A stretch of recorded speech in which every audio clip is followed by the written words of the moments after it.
ፍልሰታ ማለት ፈለሰ፣ ተሰደደ፣ ተጓዘ፣ ከአንድ ቦታ ወደ ሌላ ቦታ ሄደ ማለት ሲሆን ኢትዮጵያዊ ሊቅ ቅዱስ ያሬድ ፈለሰት ማርያም እምዘይበሊ ሀበ ኢይበሊ፣ ድንግል ማርያም ከሚያልፈው ዓለም ወደማያልፈው ዓለም ከምድር ሕይወት ወደ ሰማያዊ ሕይወት ተሻገረች በማለት ፍልሰታ የሚለውን ቃል ትርጓሜ አመስጥሮ ገልጾታል።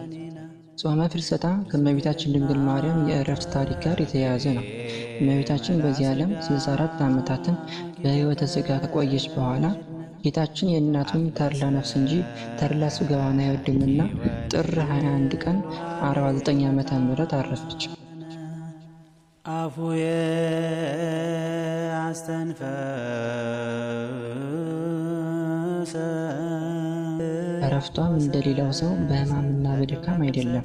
በገነት በእጽዋት መዓዛ ተመስጣ ቅድስት ነፍሷን ከሥጋዋ ተለይታለች እንጂ።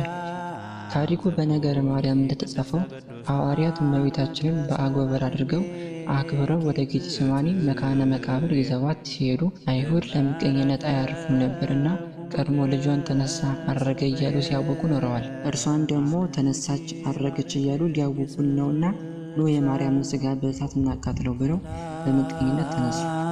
ለፍልሰተ ሥጋ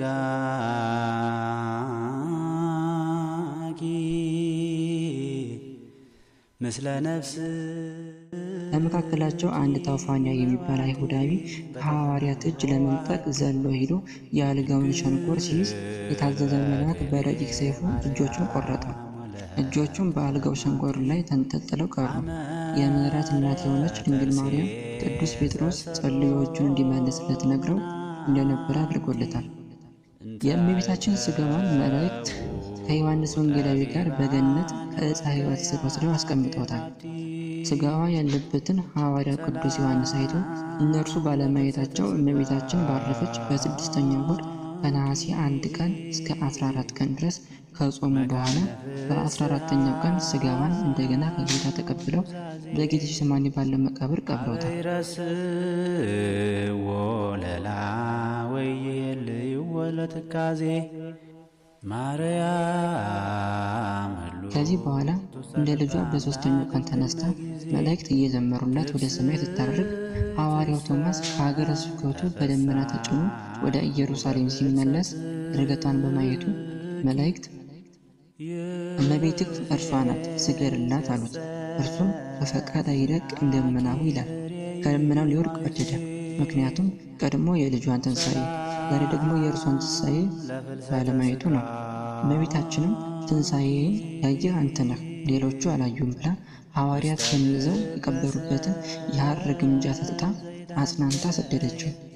ቅዱስ ቶማስ ኢየሩሳሌም ሲደርስ የእመቤታችንን ነገር እንዴት ሆነ ብሎ ጠየቃቸው።